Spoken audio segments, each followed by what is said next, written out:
Good evening and a very warm welcome to everyone here who has joined this evening's discussion on Talking Films Online. Talking Films Online, or TFO in short, is an informal coming together of academics, students, researchers, filmmakers, and cinephiles interested in cinema, more importantly, interested in talking and writing about cinema. The online group came together quite spontaneously during the pandemic and lockdown in June 2020. Geeta Vishwanath from Baroda and Nikhila, that's me from Hyderabad, have been coordinating the activities of TFO since its inception with people like Sanjay Kumar, Sridhar Modugu, Madhavi Ravi Kumar, Faniraj, Ajanta Sarkar, Murali Krishna, Tarakeshwar VB, Yagnashri, Rasha, Madhurima, Pradnya, Vijay Kumar Borati, and many others who joined the weekly discussions and enhanced the quality of the discussion. So far, TFO has organized 238 weekly online discussions. In fact, this is the 239th one, which include weekly discussions on a pre-decided film, besides a few month-long film festivals and discussions. For instance, last September, TFO had organized a Kannada movie month where filmmakers Prithvi Konanur and Srinidhi Bengaluru and screenplay writer Ananta Shandreya joined the discussion. Filmmakers often make available their films exclusively for TFO members to watch by generously sharing links to their films. And we have had both first-time filmmakers such as Barney Singh and Kling Johnson, as well as well-known auteurs such as Deepa Dhanraj, Jayan Cherian, Girish Kasarvalli, Adur Gopal Krishnan, Aparna Sen, Anjali Montero, and KP Jayashankar, etc., join the discussion of their respective films on TFO. Geeta and I have also documented this weekly activity of TFO as an article titled Cinephilia to Creating a Living Archive of Film Discussions in the book Politics of Curatorship, Collective and Effective Interventions that was published in 2023. During June every year, to mark its anniversary, TFO organizes the Smartphone Short Film Competition for students between 18 to 25 years of age, and the winners are awarded prizes. In fact, May 15th, just a day ago, was the last date for sending in the films. We are in the process of sorting out the entries that we have received and sending it to the jury members. The results will be announced in June. On September 30th and October 1st last year, TFO organized the first international seminar on Indian cinema in the digital era, continuities and discontinuities, in collaboration with Forum on Contemporary Theory, Baroda. The aim of TFO is to get a conversation going around cinema and to get as many people involved in the process as possible. With the weekly events being online, anyone and everyone interested in cinema is welcome to TFO. TFO has a WordPress blog where all kinds of writing on cinema are encouraged. TFO's YouTube channel is called Talking Films Online, where you can watch some of the discussions, and we are in fact going live on this channel right now. TFO has a private group on Facebook. There's also a WhatsApp group and Instagram page where we share the film links for the discussion and also the Zoom links for the weekly discussions. May, as we all know, is the month of Cinemability this year, where we are having back-to-back discussions on films that problematize ableism. Cinemability Fest is curated by Samvartha and Dr. Aravinda Bhatt. This week's discussant for the film A Silent Voice is Arav Behra, who is a first-year student at Manipal Center for Humanities. He is interested and has some experience in voice acting and drawing. And as we just now discovered, he's also an online novelist. So we very eagerly look forward, Arav, to your opening the discussion on this film today. And it's now over to you.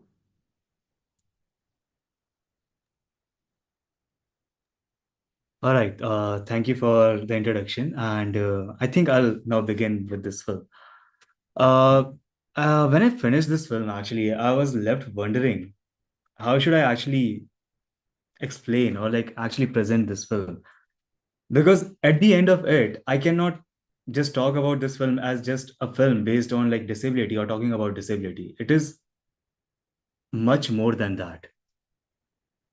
And why I'm saying this is because of the parallels it draws between the main character, who is Shoyo, I mean, and Shoko, the female protagonist, who is actually a deaf girl, right?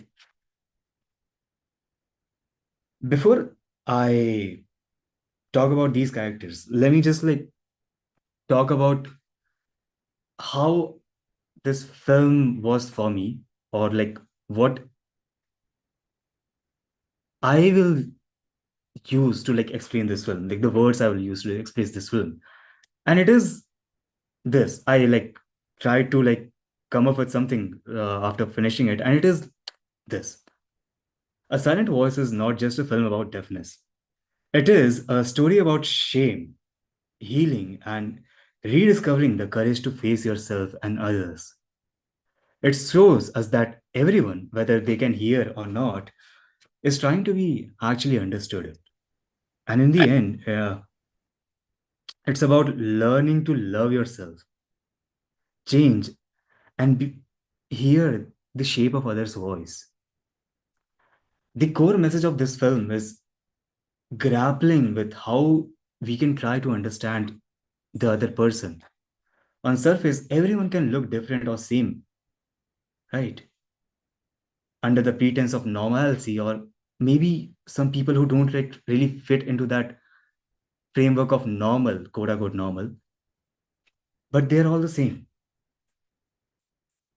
It is just the communication, your ability to communicate, that differentiates you from a group, from society, and makes you isolated and go down in a deep path, actually a negative path. And this is exactly how we see the parallels drawn between Shoya and Shoko. Um, let's start with like how this film starts. Okay, this film starts not from the actual place where everything began. No, it starts very much ahead, where the main protagonist, Shoya, is ready to jump from a bridge, but he does not because of some reasons, right? And now we cut back into time, and now we are left with this question: what has actually happened? Now, when you go back in time, whatever Shoya does, we are not looking at him through the lens of hating him. No, we are trying to understand him, like what actually led him to be suicidal in the end. Because let's be honest, at that scene, he was trying to kill himself, but he did not. He stopped because there were people around, and for a second, he just stopped. Now, we go back in time. Uh, Before I start this childhood thing, I would like to talk about how children actually perceive the world. For them, a lot of things is about communication, right? How they understand the world is very much dependent on how like they communicate with each other. So just imagine a classroom of students, children sitting like together, right? And every one of them understands that, oh, we are the same because I understand him, she understands me, I understand my friends, we have fun, we laugh, and it is so much easy, right? It is quote unquote normal. And I'm gonna use the word normal because I cannot really discover or like discuss this without like using this word normal. But understand that it is only for understanding sake that I'm not like trying to lean into this normal thing, because I like strongly not believe in this. Okay, now what happens is this class is strangely united or in harmony because of this pretense of normal framework, right? That this framework that where they believe that everyone is normal. We all are the same because we are able to communicate with each other that, oh, I'm just like you, you're just like me, we are having fun. Done. Now, this is presented through Shoya's lens that children at this age are mostly uncaring. Whatever is happening at the world, none of our business, bro. And this is seen when this girl or new class, like girl comes into the class, and his reaction is, whatever, bro, I don't care, whoever she is. Until he finds out she is actually deaf. The whole class is taken back, bit of a shocked reaction. Though you will notice it is not a negative reaction, because immediately after that, you will see that a lot of people are trying to communicate with her. And this is a genuine human response in most contexts that we are always trying to communicate with each other. But after some time, things escalate. And Shoya, right, he notices that this girl, because of this girl, his assumption is that his class is like facing backlash. Not even backlash, that they're being held back. Now, this all of a sudden, this belief of equality that everyone is equal is gone. It is also physically visible and also visible in the behavior of everyone, where like they are trying so hard to understand her, which normally should not happen. Normally, you should be able to communicate with each other with so much ease because that is what they are accustomed to, right? And after this, what happens is Shoya starts to bully her. And this is quite hard for me to watch. And it was, I assume it must have been hard for like a lot of people for a lot of people to watch. But this is the moment we like slowly start to understand what is happening here. Right. Shoya does not have this empathetic connection with Shoko. Right. And slowly he starts to bully her. It escalates and escalates and escalates. Shoya, the girl, on the other hand, is trying to be friends with him. But he does not understand that she is trying to be friends with him and mistreats her again and again, again and again. And all of her friends, all of his friends, have a perception that this girl is creepy, weird in a sense, right? Why does she not understand that she is being bullied by him?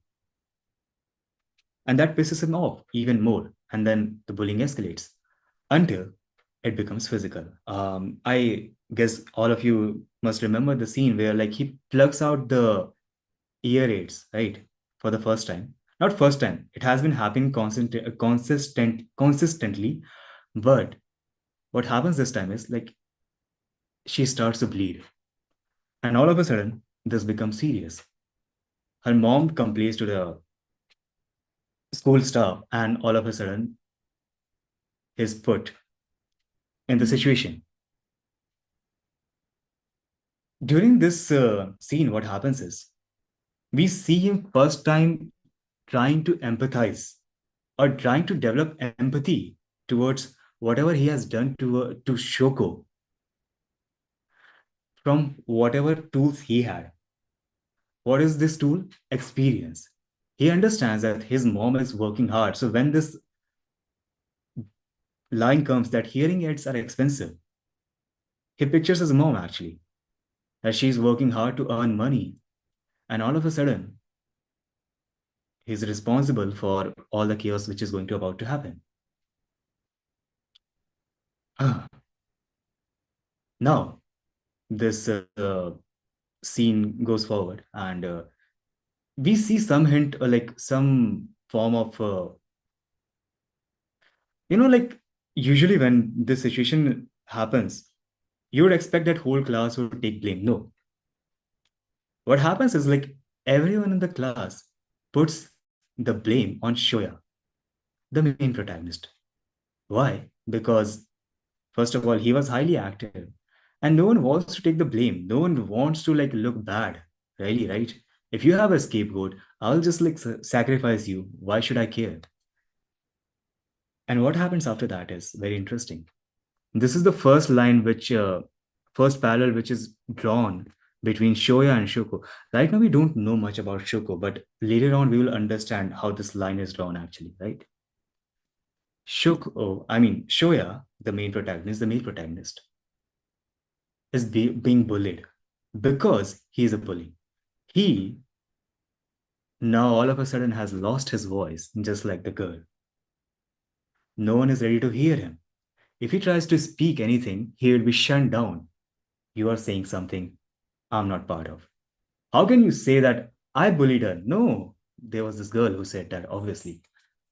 His best friends, who were always there to bully this girl or like were thinking of that girl as weird and encouraging his behavior, are all of a sudden distant and be like, bro, that guy is a bully. I should not hang out with him. And they start to bully him.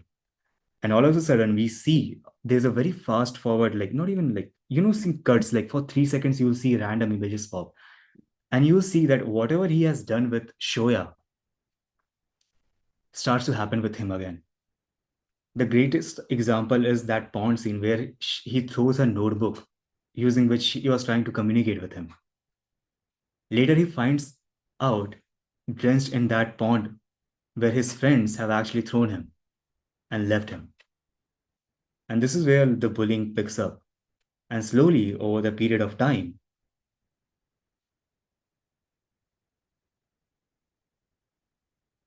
he becomes isolated. He loses, all of a sudden, his ability to communicate.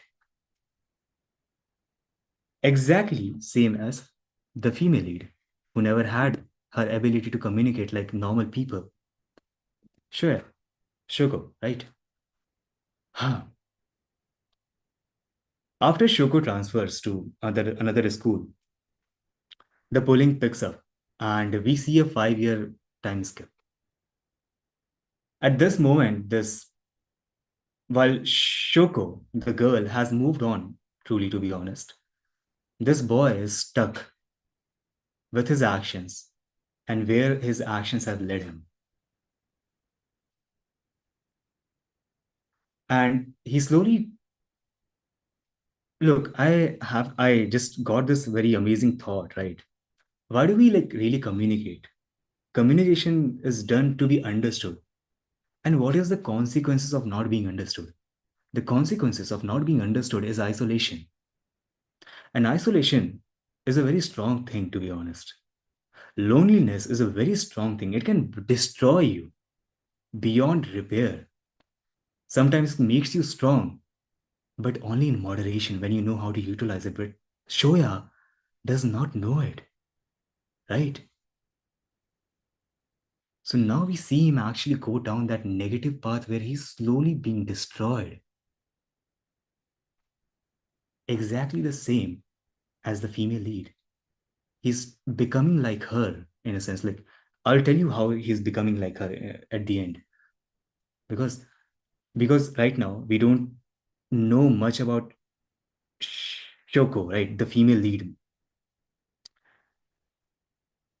Right now, we are like looking and experience everything through like the boy's perspective. Slowly we see him just go down this line of self-hatred. He hates himself. He has developed social anxiety. There's a very beautiful visual representation where he cannot look people in the eyes, and it is represented by crossing everyone's face. So, like, whenever a scene is happening and he's walking, every character's face would be like crossed, which says that he's locked out. He's not able to communicate with all these people. He's isolated. Even when surrounded by all these people, even when having the ability to, is isolated. He does not feel connected to people. And this is where you slowly start to notice that this person is far gone. And him taking his life is just a part of it. Um, before taking his life, actually, like before attempting suicide, he does a list of things. One of them is meeting this girl he bullied, right? And returning the notebook as like he actually threw off her, and like he had, right? In that notebook, they were like all the marks of bullying and like just old bitter memories of bullying, right? When he meets her, he asks her, and this is the first time we saw he communicates with her in sign language. And now we understand, okay, the depth of whatever that experience, the bullying and the result of that, whatever like he faced because of that, whatever like what he has become because of that. He has like really started to empathize with this girl. And while the girl has moved on, this guy is stuck, constantly crawling at his own skin in pain and suffering. The tool which normally people try to understand each other, empathy, when he developed it, he could, you can feel that the weight of his actions were too much. And slowly that like sinked in. And when he goes to meet this girl, it is not out of redemption he is doing it. Because immediately after that, he is going to take his life. He is stopped. He does not take it for some reason. If you have watched the film, you will understand. But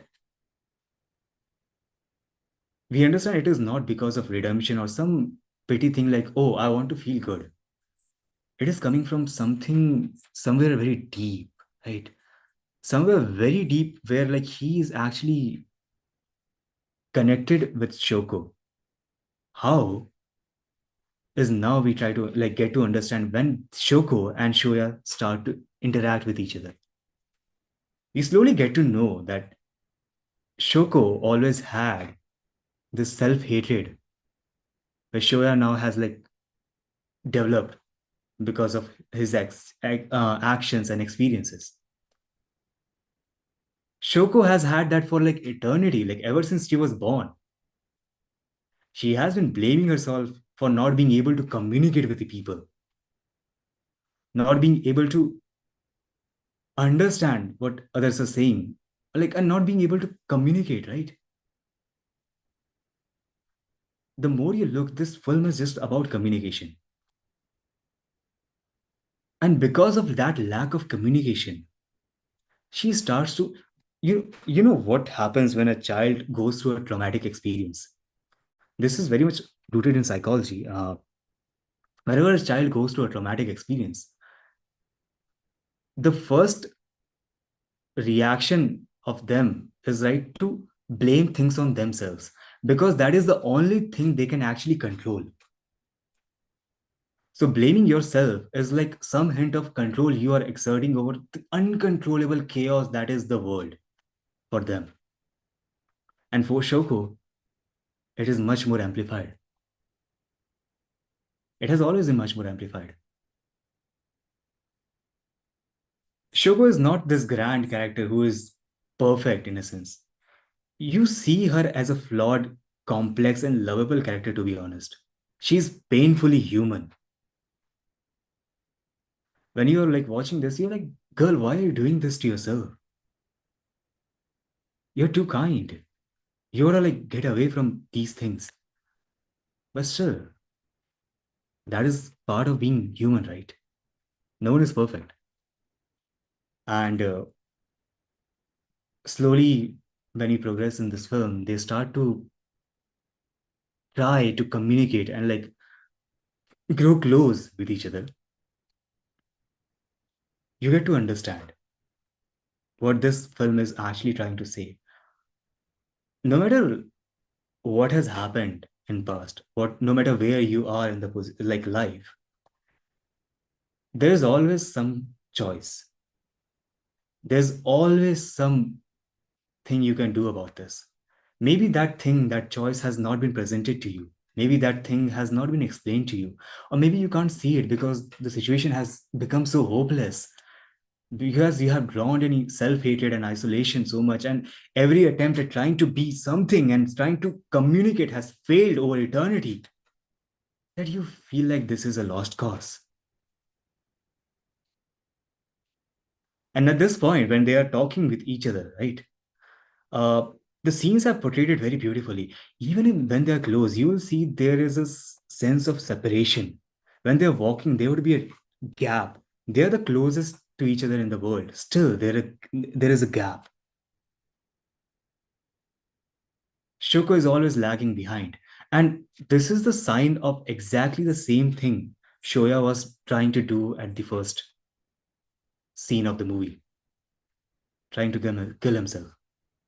Shoko is now showing the same signs, but Shoya does not notice it at this moment. Everything is probably looking fine. Yeah, he gained some friends, like the old friend group came and caused havoc and went away. And this was the moment where you like actually see how Shoko and Shoya actually are similar, and also how, in a way, they are like self blaming. So while Shoya is blaming himself for everything, Shoko is at the other point is blaming herself for everything she has caused Shoya. They are loving each other but hating oneself. And that is where the parallel continues, right? Now, as we continue, we like, I think you all understand that Shoya, like interacting with Shoya, I mean, not in like the female lead, not Shreya, Shoko, has actually saved the main protagonist from committing suicide. He's on the path to actually love himself again. Though still he still hates himself, but not as much so, right? Because he has her. Now Shoko has not escaped that. Because to her, as long as this boy is with her, she will continue to cause harm to him. And from when she has been thinking this, she has been having these thoughts ever since she first met him. She first exited the like school, middle school, or like, do you understand? This is like just so deeply rooted in her, the self-blaming mechanism, right? So even though she was the victim, she was the one getting bullied. For her, she was to blame. Because of her, other people were suffering, other people were struggling. If she was different, maybe if she could communicate better, maybe Shoya would not have lost his friend. Shoya would not have got bullied later on his life. Shoya would not have suffered so much. And this is where we exactly say, see Shoko continue this path. And there's this beautiful fireworks scene where you think like, oh, everything has actually went good. Because, the boy, the mother of this female lead actually hated the boy because he bullied her, right? And now they have also reconciled. And the whole family goes to fireworks and they see the sister and mother actually leave for some time. And Shoya, I mean, is left with Shoko for some time. Shoko suddenly stands up and says that I have to go. And in sign language, she says, normally she would say bye bye. This was a goodbye. If you like very play close attention to a lot of details, the self-hatred and suicide has been actually communicated to you for longest, ever since the beginning. Not even beginning, but like after some point, right? It becomes very evident with like all the symbolisms and all the small details. Anyways, now Shoya and Shoko separate.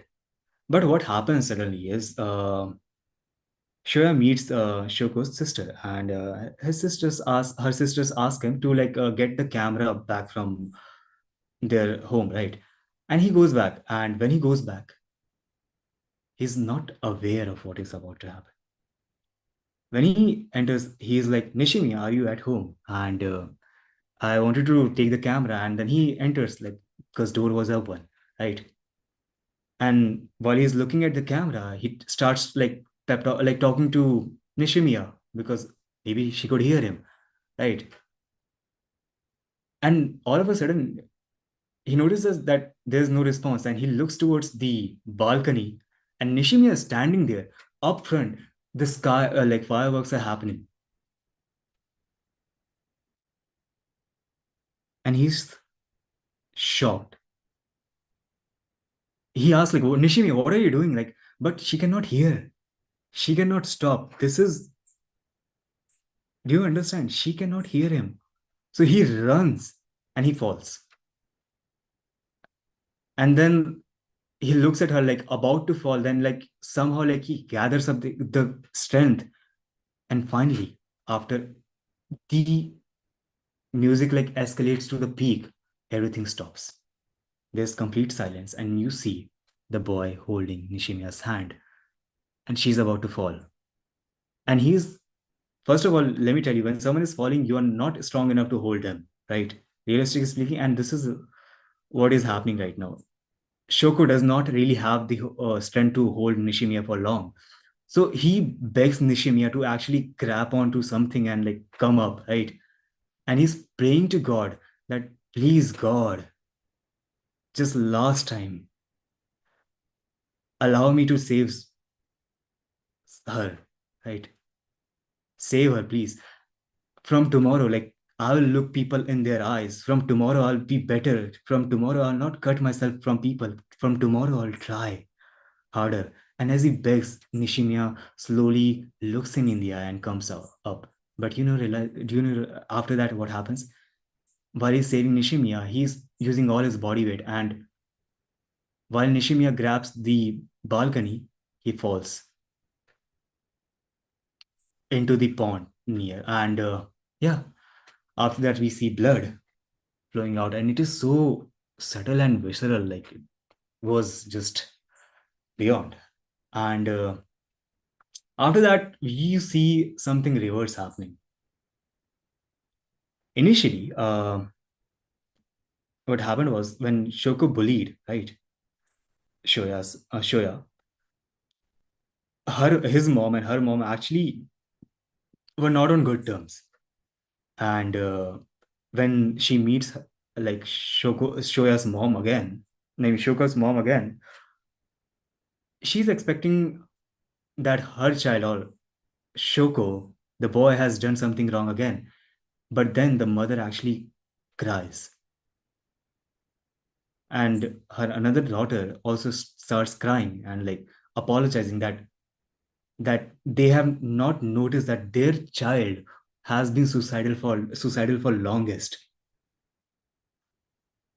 All the, you know, attempts at trying to make her happy, communicate with her, has failed eventually. And this is the moment where this comes full circle, where Shoko saved Shoya, now Shoya has saved Shoko. And now this has become so apparent that they both really hate each other. But at this point, movie has not actually ended. There is one final thing which is about to happen. We see old friend of Shoko's actually beating. No, no, a old friend of the boy, like the female friend of the boy, actually beating Shoko outside the hospital. They are having this fight, and she's blaming her because of you. Because you existed, all this is happening. Our friendship broke because of you. The rift came because of you. Everything. And at that moment, the mothers also come, and this becomes a very complicated situation. Shoko's relationship with his friends is very complicated because of the middle school experience. But when Shoya is actually in a hospital bed, what she tries is to communicate with all these friends, to just lock in and try as hard as to communicate and bring them back together, bring them to understand each other again, communicate. And eventually, you don't see the results of it till yet, right? All of it there, one of the day, the girl wakes up thinking that, oh, this boy is waiting for me at the spot where we always used to meet, right? Because she is afraid that he will die, and she starts running and she does not find him. She starts crying. This is the most genuine human cry you will ever see. And the boy, after that, still in hospital, all of a sudden wakes up. Same expression, same emotion. And he does not know whatever has happened, right? And his first thought is, Nishimiya, is she alive? And then he starts to run towards home. And when he's running, you can see like all the medical equipments that are attached to his body, him plugging it out and like walking with like weak body in like his medical clothes, right? And finally, he sees her crying at the bridge where he had jumped and trying to save her. He jumped and like fell and died, like almost died. This is the place where they meet again. And this time, you genuinely see the distance which was there even when they were close throughout the film go away.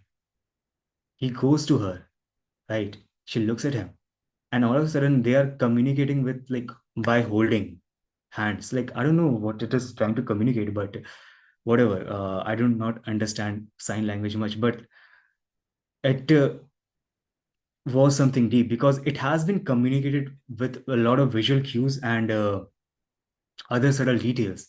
That touch, when you cannot hear, means a lot of things, and especially when you're trying to communicate something intricate. And it is at this moment you finally reach the ending. You finally understand that these two people are just the same. Shoko finally developed the empathy or the tools to understand someone else. Shoya, who has always tried like Shoko, who has always tried hardest to understand each like the other people. Wait a second, I'm confusing names. Okay, Shoya and Shoko. It's very confusing. The boy, okay, the boy gained the ability to empathize with her and the ability to actually just understand the importance of communication. And Shoko, the girl, who was always trying to communicate, finds someone who actually tried to understand her. And at this moment, they deeply understand each other. They deeply understand that the person in front of them hates themselves, like hates like what they are, right? There's a deeply rooted self-hatred that they both have. And now they are left with each other trying to overcome that. And at the end of the movie, you see that Nishimiya helps Shoya start to overcome his social anxiety. And all of his friends are suddenly trying to reconcile. And you notice like Shoko has really done her job. Shoko has stopped running for once and just tried to give it another shot. And even the girl who she had like an argument with somehow understands. She's still rude and crude, but like you see that there's a understanding, right, between them. And it is not a understanding of empathy or like that. It is the understanding the person in front of them is flawed and human. It does not piss like like there was this thing. It pisses me off that I cannot understand you. This line has been repeated so many times by the main protagonist also, by the girl also, and you see this theme constantly repeating and repeating. All of a sudden, at the end, you see that nature of being pissed that I cannot understand go away. Because what is happening at this moment is like everyone, after going through all these experiences, has understood each other. And this is how the movie ends, actually. And that is why I really don't want to call it a movie on disability, because more than that, it has been or ended up being about the importance of communication. Not the surface level, the contorted sense of communication, but communication on a deeper level where you understand the person is flawed and you are also flawed. That you have to adapt and they also have to adapt. No one is same at the end. No one is normal at the end. This pretense of being normal, which we adapt, is very much flawed. Everyone, when you try to understand, is very much different in every sense, but at the same time, same in the way how they feel when they want to communicate. Everyone at the end of the day wants to communicate who they are and what they are. And that is it. I think I would like to ask how you guys like the movie. And yeah, that is all. Okay. Thank you very much, Arav, for this. I mean, it looked like it's a movie that meant a great deal to you at at some level.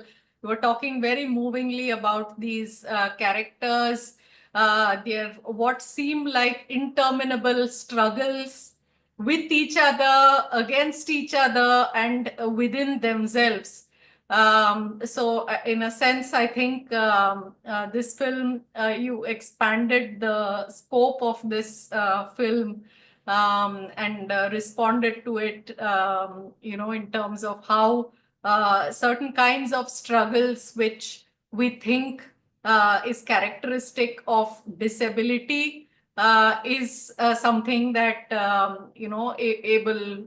able people are also constantly going through, and this is something that the male protagonist has to face, look at himself, and look others in the eye when he's confronted with Shoko. I do get confused with the names. But thank you very much for opening out all these possibilities and all these interpretations with the film. I now open it out for discussion. Maybe we'll begin by asking Samvartha and Dr. Aravinda to respond, and then open it out wider. Samvartha, if you're there. Oh, okay. He was here. Now I can't see him. Maybe he's having difficulty joining. Yes, Dr. Aravinda, please go ahead. Yeah, I hope I'm audible. Yes, you are. Thank you. So I must begin by commending Arav's absorbing take on the film. For me, at least, because I was not able to watch the film, it gave me a very good introduction to it. I must say here, Arav, that you can become a very good, audio describer. That's an important skill to make films accessible to visually impaired people. As a voice artist, you should be aware of this particular, um, you know, uh, uh, activity in the artistic domain of making visible art, visual art accessible to the blind and visually impaired. So, thank you for giving us such a an exhaustive introduction to the silent voice. Uh, as you say, the film is much more than about disability. It, in fact, is a coming of age kind of a Bildungsroman kind of a film where, these people, children, they grow up and they grapple with, identity crises or um, crises of communication, and I am my interest has been sparked by this whole idea that communication, we all, it is self-evident to all of us that communication is at the root of being human, but I like the way the film brings it out, between people who communicate differently, right? People who speak, people who don't speak, people who are deaf, a person who is deaf and mute, and a person who has been forced to become mute. The boy, Shoya, right? If I get the name right. So thank you for this. I think it is in terms of disability representation, I think it does a good job, this film, because it does not restrict the disabled person's experiences to their disability alone. It makes them human, and I like that. Thank you. Just one query before I give the space to others, leave the space to others. Arav, do you know whether this movie is based on a novel or something? Because if so, I would love to read it. So do let me know. And Uh, thank you. Yeah. yeah, actually, this movie is not based on a novel, but it is based on a manga. But the thing is, I think you might actually find a novel version of it. You might, because what happens with these movies is in Japan, they Mm. actually turn into novels Oh, it's once the they other like. way around. Huh? Yeah, so in like Japan, you'll see of like same story, Mm, different versions exist. But some versions are like obviously superior because a lot of passion and love has gone into it. But you're mm. able to understand like everything. So I think Very you'll nice. find a novel. I will probably try to send it to you if I can. Thank you, Arav. And you are a very good storyteller. Let me tell you that. You must Oh, thank continue with you. your writing. Yeah, writing and your Yes, voice artist. Thank you. yes. Thank you, Professor Okay. Nikhila. Yeah. Yeah. Thanks, Dr. Aravinda. Yes, Geeta, please go ahead. Yeah, thank you, Nikhila. Yeah, actually, it is based on a manga by the manga writer Oima. I think of the first name is Yoshi Toki, something like that. Oima. Yeah, thank you, Arav, for introducing the film so eloquently. Yeah. And um, the first thing that came to my mind while watching it was that when you think of anime, you're generally, thinking about some surreal adventures and some fantasy kind of a plot. But this turned out to be very different from what one normally imagines anime to be. And I thought it was as Arvinda rightly pointed out, it's like a Bildungsroman. I was reminded of several, what today is known as young adult fiction.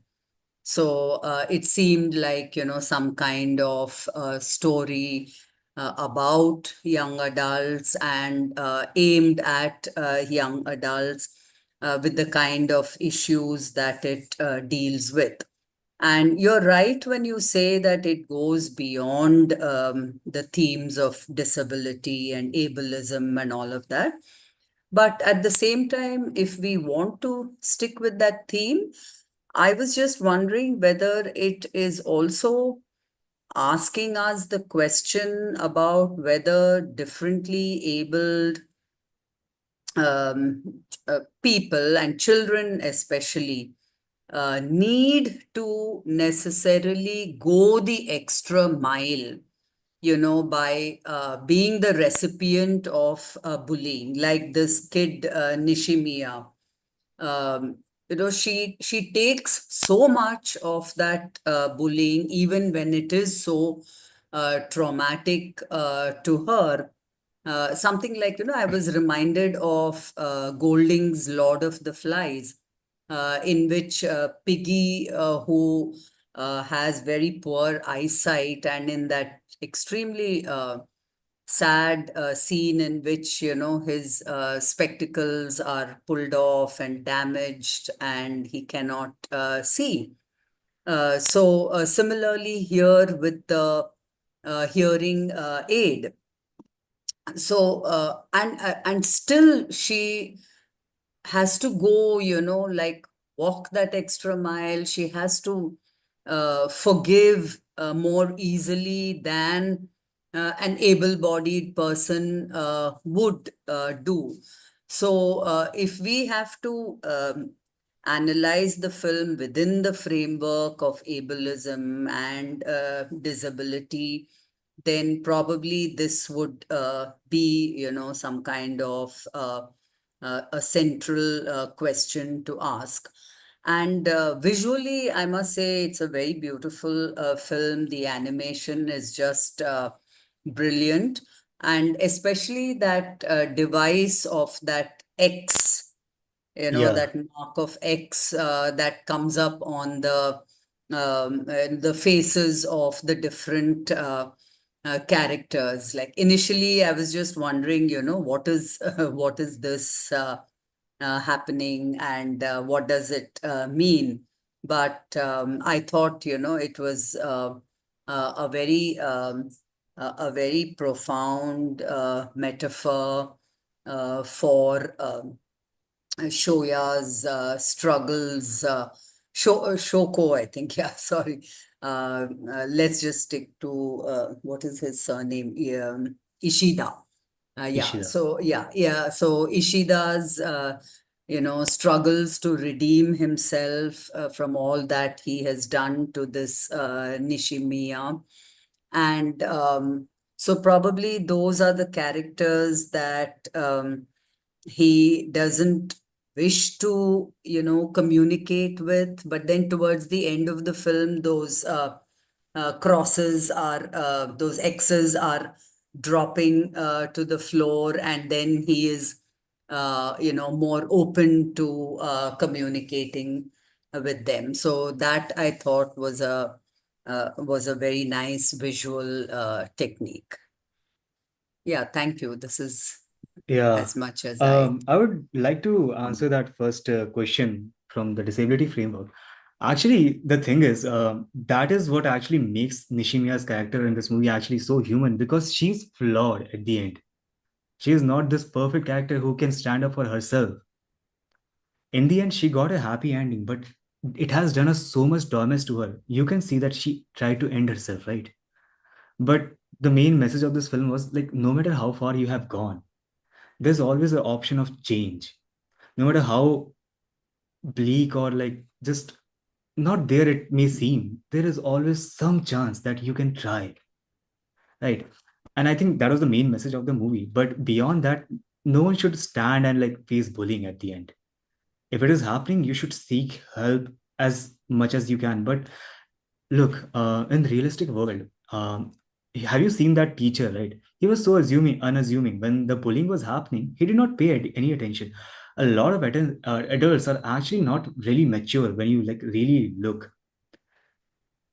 The attitude of world is like whatever for most extent. So this empathy is something you can only develop when you have suffered, right?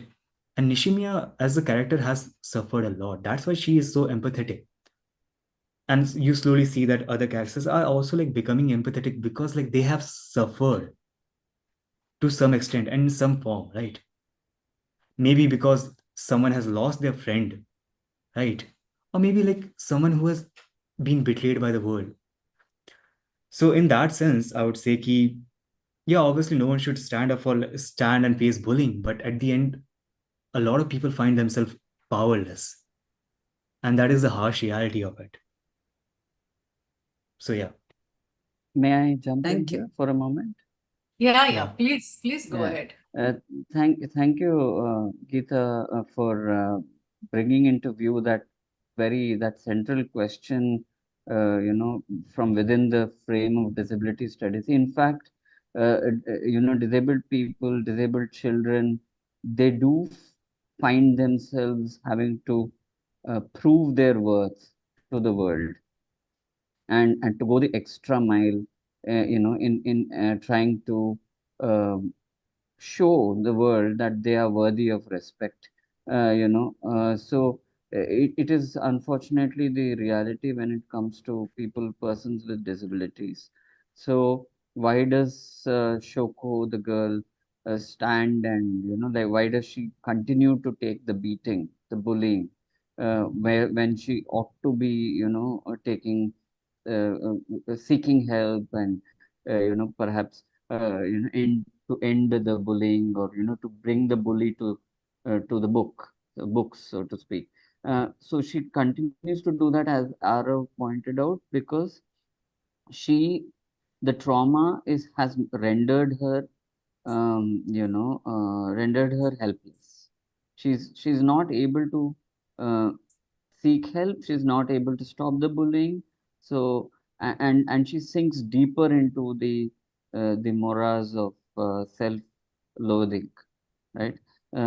Why do victims continue to submit to various kinds of abuse? You know, it is something, it's incomprehensible sometimes, right? So going the extra mile, I think, for the disabled person, that is a reality. Uh, uh, and I was going to ask Arav about, although you did bring out that point in your introduction, what visually, because the story is beautiful, what makes it visually a movie to watch?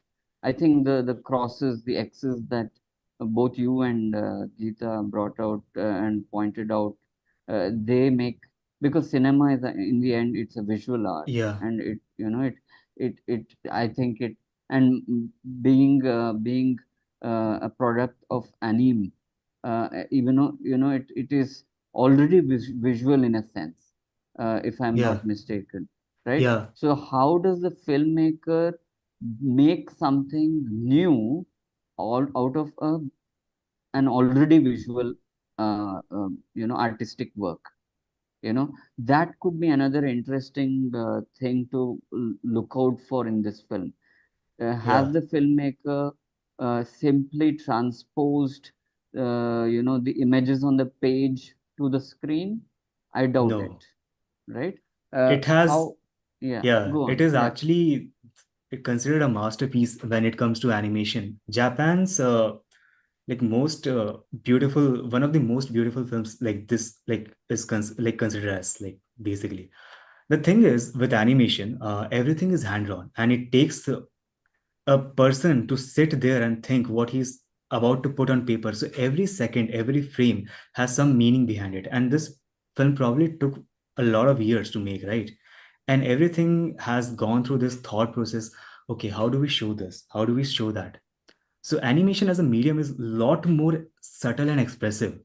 A lot of people who have watched this film, if you ask them, they will say like they are like little frames, like 3 second frames, where no dialogue is happening. Just the image comes and pass, and it tells a completely new story where your perspective shifts altogether. Art has that potential, and this film is just art. People are drawing it, making it, coming together. Just hold on a moment, Arav. Yeah. I just wanted to know, out of curiosity, see, Uh, you both of you, you and Geeta, pointed out that this comes from an anime work, right? yeah. Yeah. Right. So, while I do take the point that the animation, the uh, Sorry, anime is the film version, right? Manga is the paper version, correct? Yeah, it is Yeah. hand drawn Uh, by a so single person. so manga is the original story of this film is a manga work, Yes, correct? yes. Yeah. Right. So my question is, how has the filmmaker made the film? Have they made it different from the manga, or have they taken images from the manga itself? I think they have made it different than manga. Like, at least the stories say same, but as because the medium is completely different, and how you will have to communicate, a lot of things are like actually different. The art style can be different, the details can be different, and also it is moving, right? Yeah. So Yeah. manga has a bit of a realistic art style, if you'll notice. Yeah, but when animation is like actually moving, they have to draw a face every second. So a 24-second, 1 second will have 24 frames. So for a movie, they have to draw for lakhs and like uh, lakhs of frames. So that's why like it is very different, and like the whole thinking and presenting is different. That is a lot of mangas. This is a very debatable thing, ongoing debate in manga industry. A lot of mangas don't get good anime adaptation because the art is so detailed and beautiful that animation a lot of times fails. So only a very few animations are considered good in a sense, which have done justice to the original source. And anime, this anime has actually elevated the source material to like another ground with all the music and visual representations, voice acting, and character animation. Wonderful, wonderful. Yeah. Thank you for addressing my query. Yeah. Okay. Anyone else now who wants to come in? Who has enjoyed the film and would like to share your response? Please unmute yourself so I know that you want to speak.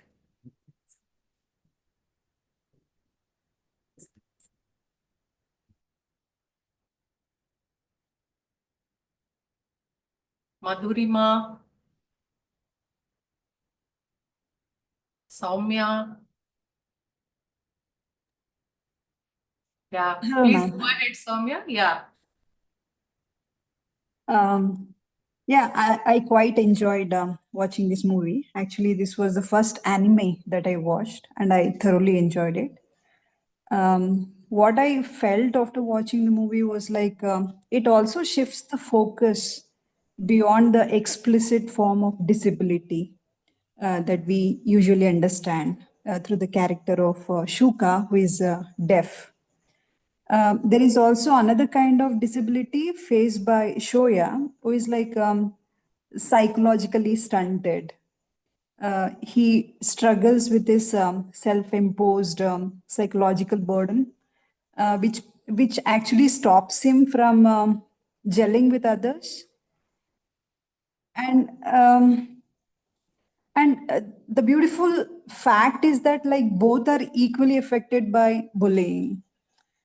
They both are scarred and they both struggle with connecting others, and they have the same history of shame, guilt, and trauma. But towards the end, we find this like both of them try to make amends for their past failures, understanding their disability or inability in some way or the other, both of them trying to support each other, like the way like Shuka holds his hand to lead him into the classroom, and the way Shoya making a kind of declaration that he will make her like herself more. So I found that to be truly beautiful. This is just a random observation that I am making. Thank you. Thank you very much, Soumya. Yeah, any other responses? Sridhar, Shaz, Tarakeshwar.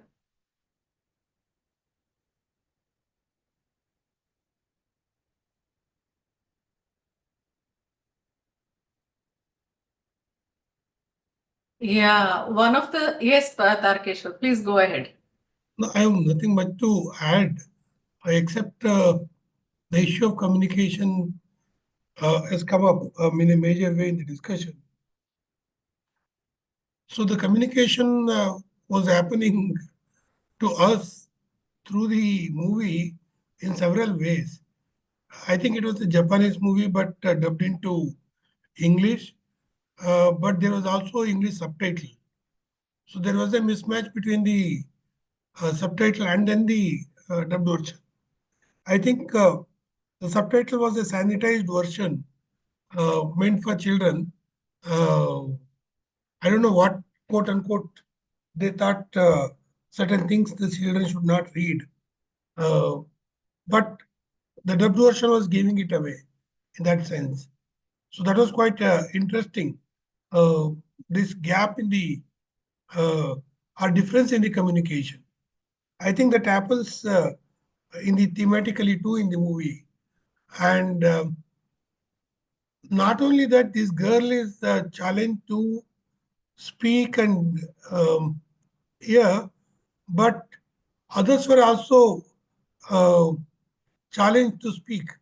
In that sense, those boys who are bullying, they also come up with their own stories later on that we were also undergoing some kind of thing and you don't understand our problems. That means they are unable to talk about their own problems or articulate their own problems. The way they are articulating their problems is through quote unquote what we call as violence and bullying. So in that sense, violence and bullying also become a kind of self-expression for them, quote unquote, whatever the problems that they were facing. So in that sense, uh, everybody has problems, and then the negotiation of the problems happen all through the plot. That was quite interesting in a sense. And there was also another translation that was happening within the narrative. Uh, when somebody speaks, it has to be translated into sign language. And again, when there is a sign language, it has to be translated. So in that sense, there was a translation from Japanese into uh, English in terms of dubbing, number one. Number two, subtitling. And then there was a translation of sign language into, again, uh, English subtitle and then English dubbing. And then there was also kind of a semiotic translation that has happened between uh, the manga comic to the animated series. So in that sense, uh, communication pervades the entire theme and also the process of uh, making and communicating it to the audience. I thought that was quite interesting. Thank you for the opportunity and thank you for the discussion.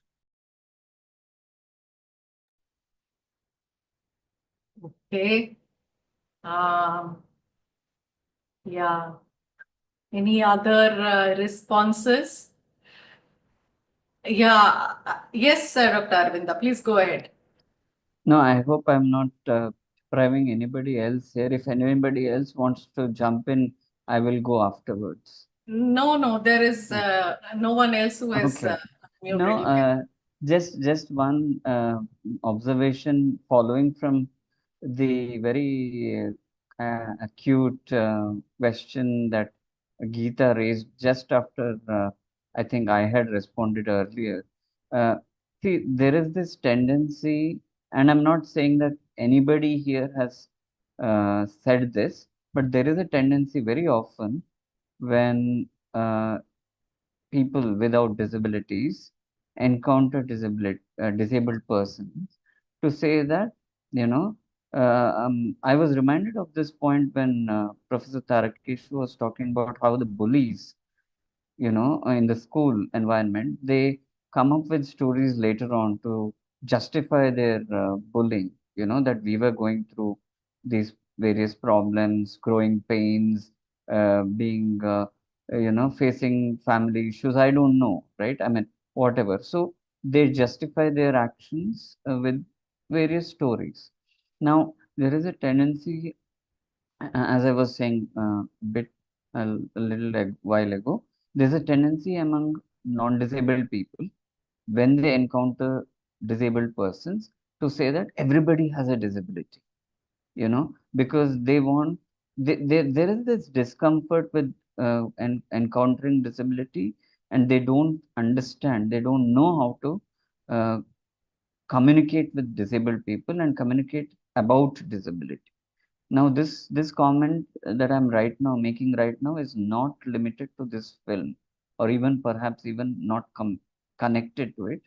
If it is connected, please, one of you could bring that to my attention. But the point is that there is a tendency among non-disabled people to say that everybody has a disability, you know. And what is that? Everybody has a disability. What does it mean? That people have limitations. They face limitations in, in the social environment, in their family environment, in themselves, or whatever.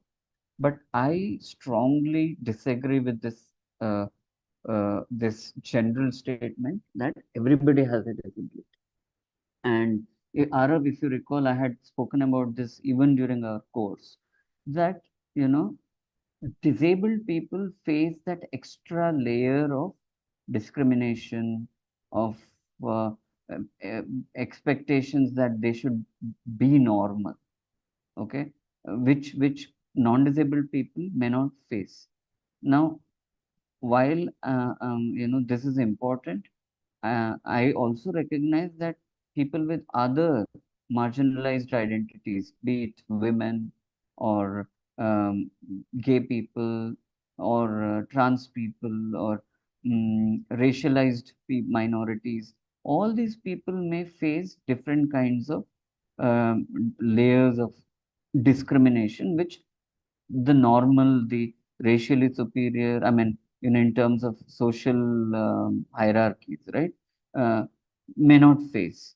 However, uh, to make the statement that everybody has a disability is disingenuous, because the disabled face, people with disabilities face a different set of challenges that non-disabled people don't, right? So this is a general comment I just wanted to make. I was reminded of this when Professor Tarakesh was making his observations. Thank you. Yeah. I think in a way, I want to make two comments. One in response to what Dr. Arvinda just now said, and another in terms of my response to the film. For one, although we have been talking a great deal about how interesting the film is. Maybe I belong to a different generation and I found it somewhat fairly long, drawn out, and quite melodramatic in terms of its plot exposition. So this is just a comment coming from where I am at this stage in my life, which did not allow me to appreciate the film as much as I appreciated Arav's deep engagement with the film. I wish I could have engaged with the film as much as he did. Also engaged with existential questions around that the protagonists face, which all of which I think were very movingly brought out by Arav. But the experience of watching the film itself was somewhat of a long drawn out one. One had to just keep wondering, okay, so how long will both these characters, keep inflicting pain on themselves and on each other and on us? to be honest. So that was my viewing experience of the film. This is not to suggest that we should not have watched or discussed this film. Maybe this is the kind of response that the film itself wants to provoke through this, engaged kind of conflict that is constantly on the screen between these two characters. But this is one aspect of response that I would like to share here. The other point is with regard to what Dr. Aravinda was saying. The point about homogenizing the experience of in some ways disability or lack to include various kinds of or various responses is I think I mean it is not it is not something that one should be making, given the way in which we understand disability, not as something that is commonly shared by all, but that there are specific kinds of disabilities and so on. But what this film does, and also I think a couple of films that we have discussed earlier, which I think has been for me one of the key takeaways from these 3 weeks of discussion. It is that the encounter with disability, as you said, however unsettling it is, is also the moment where hitherto unacknowledged vulnerabilities are brought to the fore. So what one thought, one would like to believe that one is impervious, to everything, and that one is strong, because one of the things that we see the male protagonist talk, or describe with regard to Shoko again and again is to say how pathetic she is. So we keep hearing the term how pathetic she is. So she's so weak and pathetic. In the knowledge that one is strong and cannot be shaken. So that complacency, I thought in all these weeks, all the protagonists have been made to confront.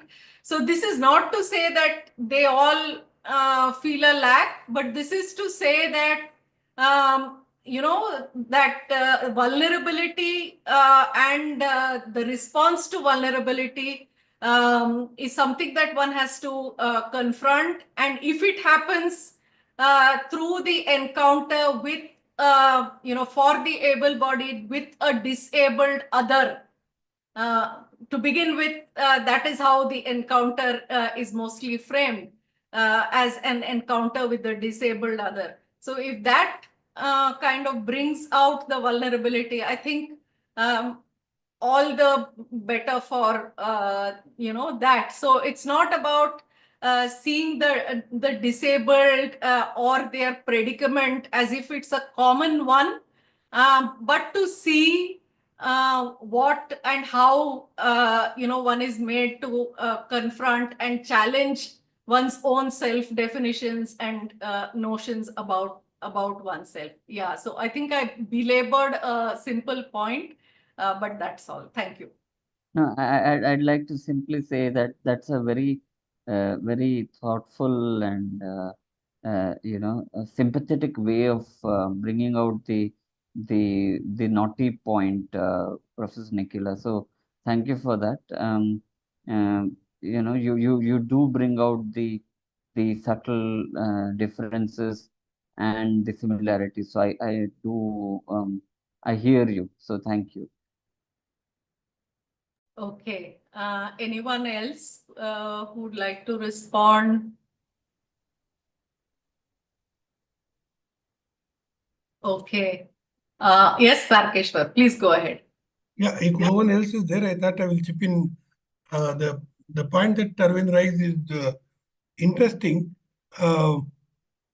Yeah, there is a politics to homogenize all kind of disabilities. We need to keep that in mind, but at the same time, it also context specific. So when do we do that, and why do we do that? So because within disability too, I've heard saying that this disability is quote unquote more important than the other kinds of disability. For example, among the visually challenged too, whether you are partially blind or fully blind, or how much percentage you're blind, this kind of discussions too happen. So in that sense, we need to keep in mind the specificities of each disabilities, but also at the same time, when do we need to bring all kinds of disabilities together is also important. So in what context we need to bring it, in what context we need to highlight the uh, specificities of each disability, whether it is social or whether it is bodily disability.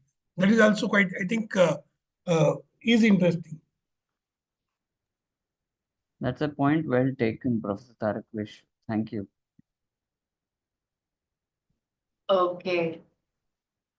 Any more responses? I think we can also draw from the discussion in within feminism, where we are talking about intersectionality of various kinds of factors within feminism.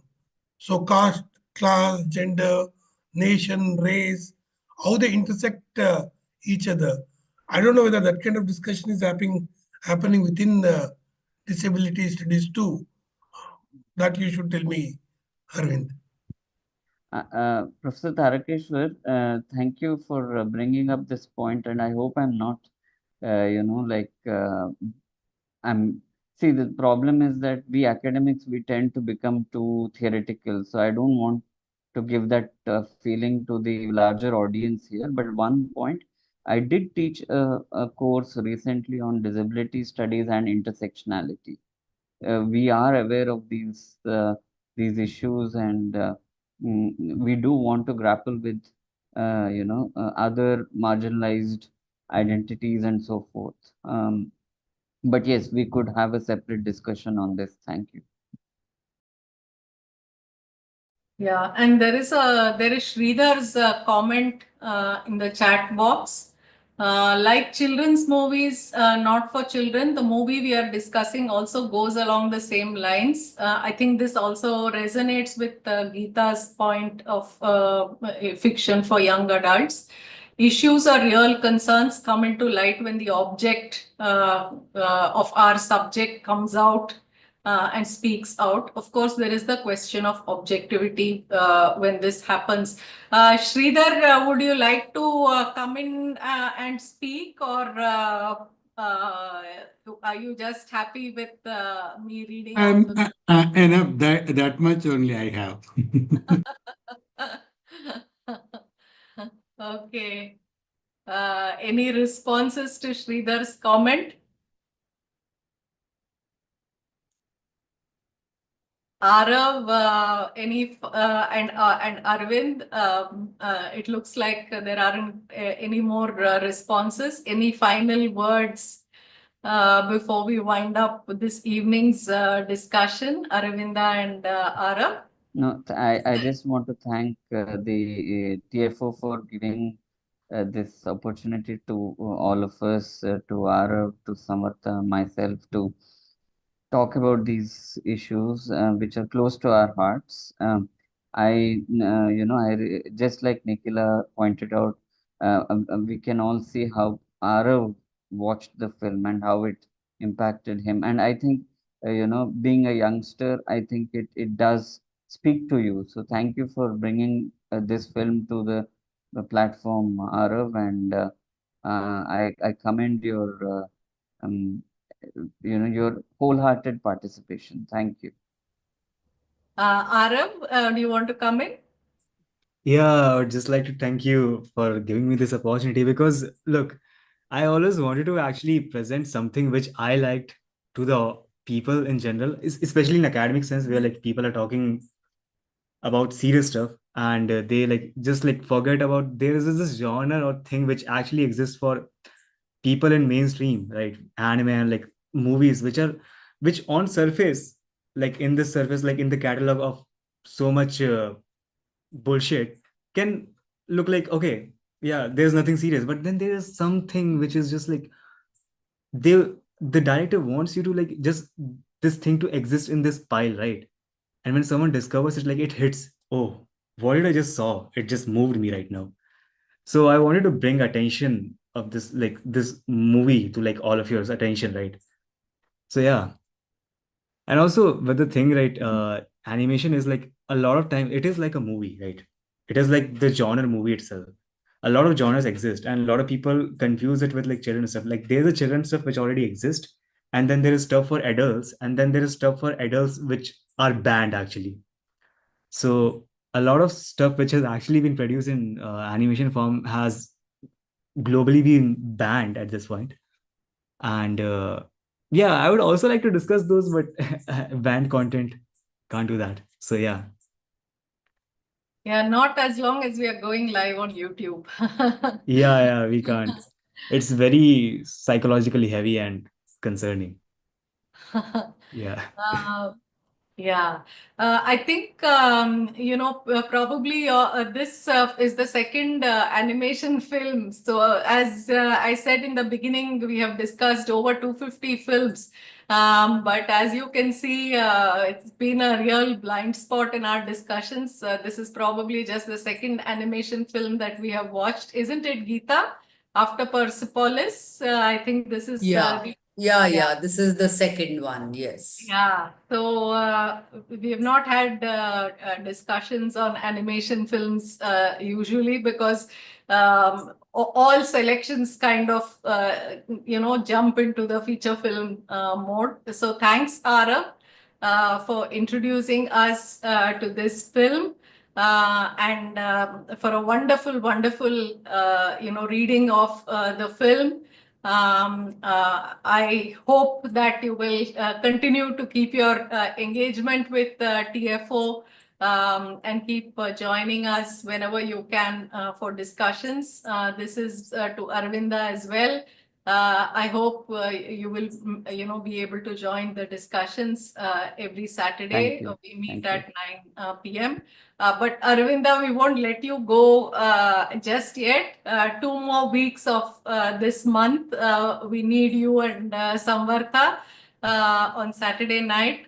Hope to see both of you and hope to see all of you and more numbers joining us next week and in the week after for this continued Cinemability Fest. Thank you all and have a very good night and happy weekend. We meet next on which date is it? 24th. To 24th and then 31st. First, yes. 31st. Okay. Anyway, I'll talk to you later. Thank you. Yeah. Okay. Okay. So thank you all Thank and have a you. very good night. Thank you. Thank you. Good night. Good night. Thank you, Thank you. everyone.